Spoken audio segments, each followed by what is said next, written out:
Gracias, Celine. Gracias, compañeras. Le pregunto, ¿ustedes saben dónde queda el cementerio de los Casabe? Mm, mm. No. El cementerio, Cerca de la carretera de los Casabitos. ¿eh? Cerca de la carretera de los Casabitos. Más o menos, Ah, sí. pero no. Ah, El cementerio de los Casabe, así se le conoce, está en Santo Domingo Norte. Está relativamente cerca del Aeropuerto Internacional Joaquín Balaguer. Está en la comunidad de Los Casabes y una comunidad rural. Y ahí está ese cementerio que yo lo conocí hace muchos años porque ahí entierran a los sin familia.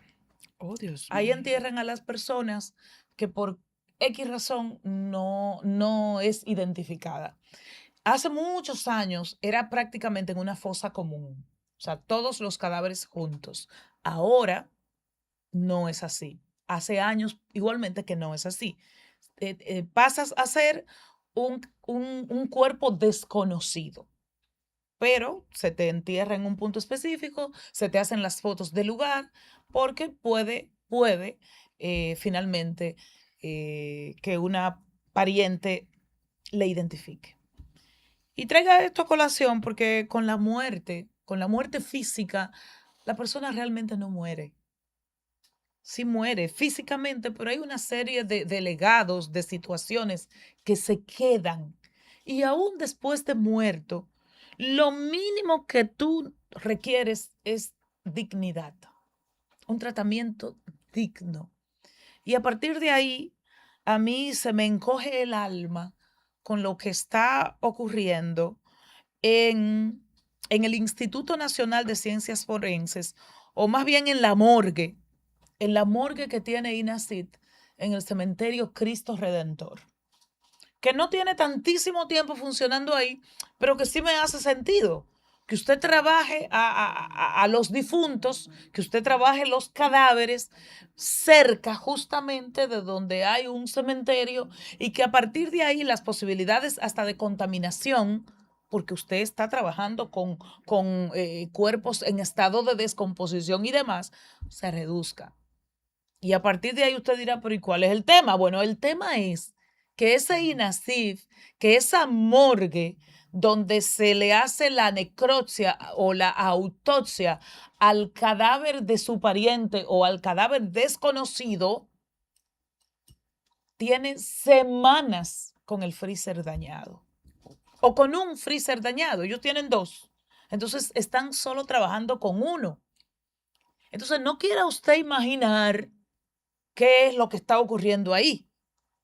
Y hablo del cementerio de los Casabes porque como tienen un freezer dañado, el cadáver no identificado no se le está dando el tiempo estimado, el tiempo mínimo razonable. No, hay que enterrarlo huyendo, hay que llevarlo huyendo a los Casabes porque entra en descomposición. Y a eso usted le suma que los propios colaboradores del lugar, imagínense si son personas comprometidas con su oficio y con su vocación, porque trabajan con cadáveres, ¿eh? Estamos hablando de médicos, de camilleros, de choferes, de enfermeras, de auxiliares. Pero esas personas dicen lo del freezer es lo de más, pero a la vez es lo de menos. Porque dicen, tampoco tenemos batas correctas, tampoco tenemos batas desechables, tampoco tenemos guantes suficientes, tampoco tenemos botas, o sea, los insumos. Y por eso un tema que honestamente puede importar a poca gente, porque al muerto no le importa. Y a los parientes muchos ni se han enterado. Muchos ni se han enterado, sobre todo porque a ese lugar tiende a llegar la persona que muere de manera violenta.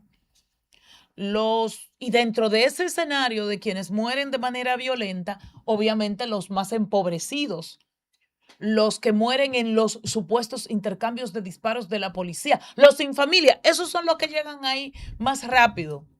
No estoy diciendo que es de manera absoluta, pero es el escenario que más abunda. Y a partir de ahí, que no hay un freezer, desde hace semanas y que aparentemente como que nadie se está ocupando de repararlo. Eso es gravísimo. Eso es gravísimo porque estamos hablando de cómo esto agrava los riesgos de contaminación, no solo para el personal que trabaja, sino para la comunidad. Porque aunque está en el cementerio, Cristo Redentor, ahí hay toda una comunidad pujante y activa, que es los girasoles. Entonces, esas posibilidades de contaminación se incrementan. Pero también está el tema de los malos olores para el entorno. No de la contaminación como tal, sino de la contaminación por el hedor. Malos olores, no, hedor. Los cuerpos en estado de putrefacción hieden y mucho. Pero todo eso no indica que como Estado, que como comunidad lo abandonemos. Y además, inclusive ustedes saben cómo una familia se afecta. No, mira, ponlo ahí, que no tenemos. ¿En cuánto está la temperatura? Hace mucha calor. Yo no sé en cuánto esté. Puede estar en 30, en 29, en 32. Mucha calor. Entonces, ¿cómo estas cosas ocurren? Y no sé, como que no nos mueven el piso, tomando en cuenta de que estas fallas realmente tienen que ser imperdonables. El que falla en lo poco, falla en lo mucho. Yo no quiero entrar en el detalle, pero previo a que el freezer avisó que se iba a dañar. Empieza, avisa. Lo que pasa es que no se le hizo caso a ese aviso. Y ahora entonces estamos en la burocracia de que tenemos que comparar, de que quién nos lo repara mejor, de que espérate, eso no se le puede asignar a fulanito porque hay que hacer un pequeño concurso. Sí, todo eso pasa. Porque el Estado dominicano y otros son estados muy burocráticos, o los gobiernos, que son los que gestionan el Estado. El tema de eso es que es una burocracia avisada. Y como es una burocracia avisada y se supone que usted es un gerente, a tiempo usted tiene que tener todo eso amarrado, porque también estamos hablando de una urgencia sanitaria. No estoy hablando de que yo estoy esperando papel para ponerle un memo. Estamos hablando de cadáveres que a las 48 horas lo único que va a ocurrir ahí es hedor.